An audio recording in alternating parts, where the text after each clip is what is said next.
everyone, today I'm going to show you how I made the remake on Eyes on Me by Asteria.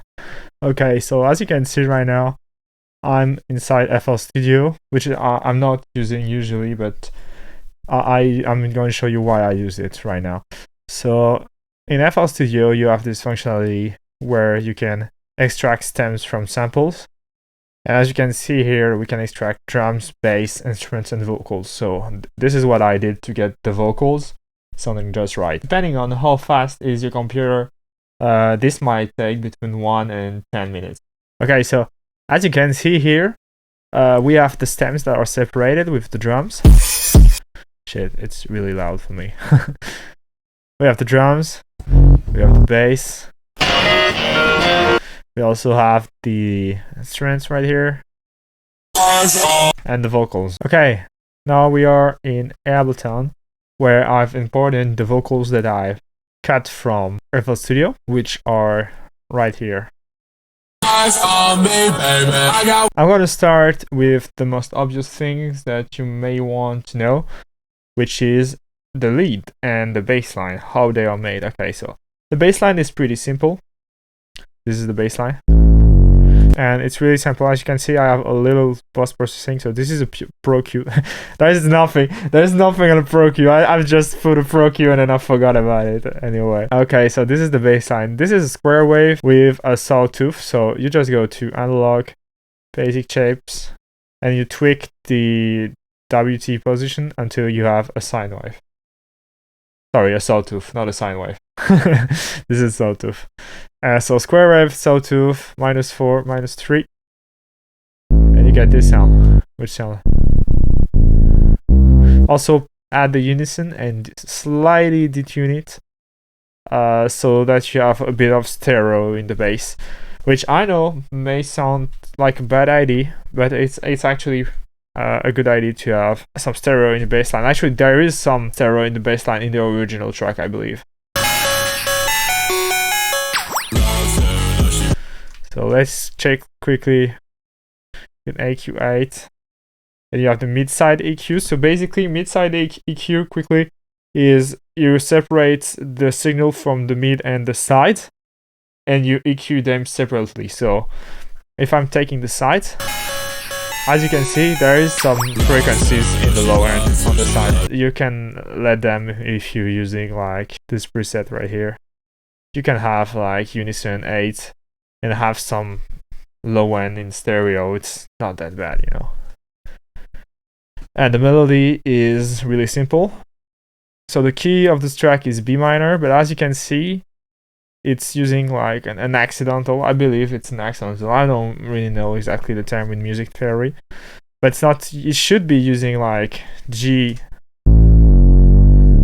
And as you can see, it doesn't hit quite the same. So raising it to a sharp gives you something like it hits hard. It hits a little bit harder, right? So if you want to see the bass line, this is the bass line. Really simple. It's basically the same pattern over and over and over, and up until the end where you have a little switch. So this is when it gets slower. So. And there's the last chorus, which is slow, just like in the intro. Okay, for the main lead now, which is a little bit more interesting, I believe. I kinda over-process it, so forget about this one. They're disabled. This one isn't doing anything. This drum effects is not used. This Redux is not used. This is like stuff that I tried to use for Beat Crush, because I didn't quite get the sound that there is in the original track, but I've come pretty close to it. So here's the sound. Oh, the patch, the original patch is really simple. It's just a sawtooth with an envelope that has some release, and that's it. That's really just it. That's just a sawtooth for some release, and what is happening really is inside the Beat Crush. So when you're doing this type of stuff like crash club type beats, like all this X kind of hexadecimal type beats, I don't know, I don't really call it. But you want to use Beat Crush like a ton. So this one, the kilohertz Beat Crush, is actually free. You can get it from the Kilohertz website, and it's really, really good. It's you can do pretty much everything that you want to do with it. You also have, if you want, Crash, which is the one that I use now, which is a bit better in my opinion. It works a little bit better, but for the remake, I used the one from Kilohertz. Also, Kilohertz have a suite of like effects which you can get for free that are really useful for your production. And also, I put an ODD on it. So this is the same as the VST ODDs. It's pretty much the same, okay? And I set it to 50%, and I've cranked up the output. And what really is happening... Oh, never mind. This one is useless as well. I don't know what I've done here. Yeah, that's it. It's only OGT. Okay, so that's it for the lead. Melody is a 5 bars pattern. So you have this simple melody here.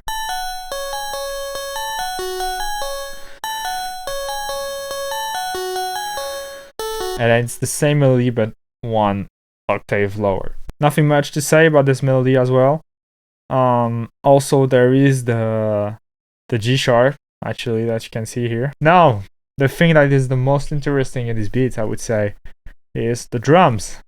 And oh boy, there's a lot of drums in this track. Really, to be honest, in most crash club beats, if you nail the drums, you're going to nail the beat. Okay, so we have the kick pattern, which is a Jersey kick pattern.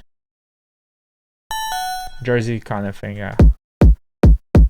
So you want your kick to be first beat, second beat, third beat, and then here you want it to move it slightly to the left, and you're going to move this one to the 0.3 thing. So I can show you quickly how to make it in FL Studio.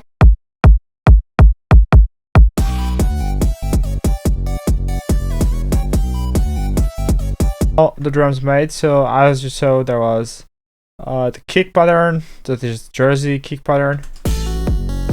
You can see here. Then we have the claps. So this is the crash. Let's get straight here. This is the most interesting part. You have the claps that hits at the same time as the kick does here. And then switch up to a more snappy thing. So see here, you have 2 claps now. Then here you have 3 claps, where I'm changing the volume to have a little bit more dynamics, so it's a little bit more interesting. We also have 2 claps layered, this one and this one. And we also have this thing right here. Sorry, this thing right here, the snap. Which you can't hear much with all the layers, but it had something to it. Like, sorry, if I had solo this, and then I remove this one, see, there is something. There's a lack of snappiness, you know. Then there is this breath loop. And this shake loop. Finally, we have this small effects, which is just a kiss effects that I found from Splice.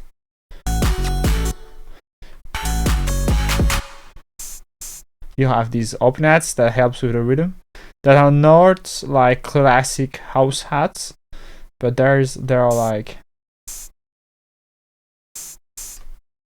this, you know. And we also have this crash, this impact at the end of every section, and also this crashes that alternate. That helps give a little bit more rhythm. And we have also this small laser that I made using Operator, which is an Ableton synthesizer, but you can use Serum to make something similar, and there is this small rim that just helped to give a little bit more of rhythm.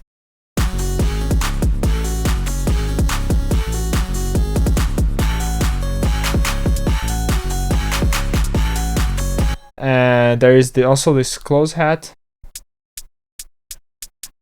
which plays at the same time as the kick.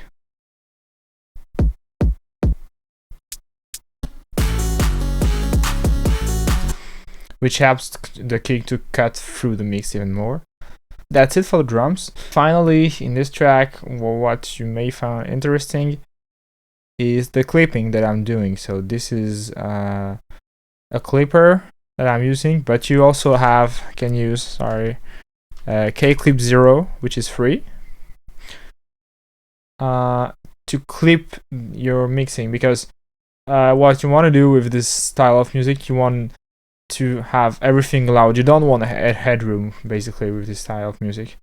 And when you're making the beat, you want some headroom, but in the final mix with the vocals and everything, the beat and the kicks are absolutely smashed in the master. And if you are leaving headroom in the mix and then you turn everything on, like with a limiter and everything, it's going to sound way different than if you try to clip everything right in the beginning at the master. So keep that in mind. We don't need headroom anymore, to be honest. Like in most more modern music styles, you don't need headroom.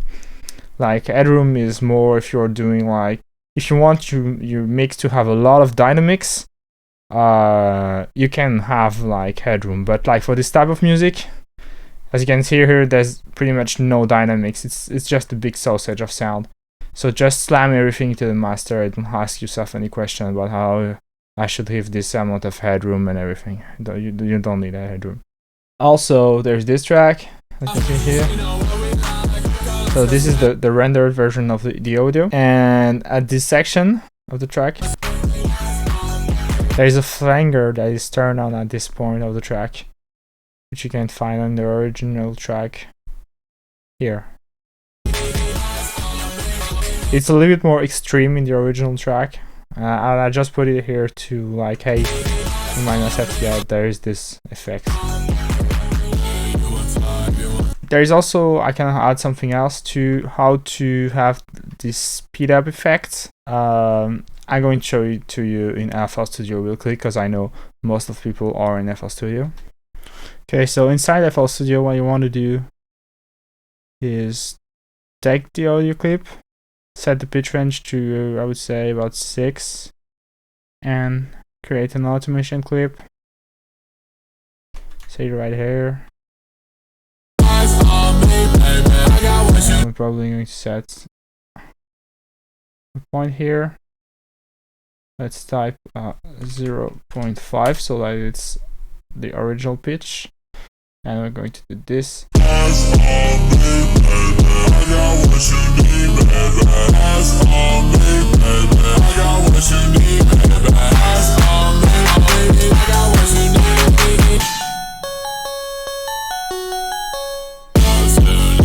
And you have the speed up effect. Okay, that's it for this video. If you have any question, leave a comment. You can also join my Discord, it's in the description if you want to ask me any question about this remake. If you like this video, leave a like, subscribe, and have a nice one. Bye bye.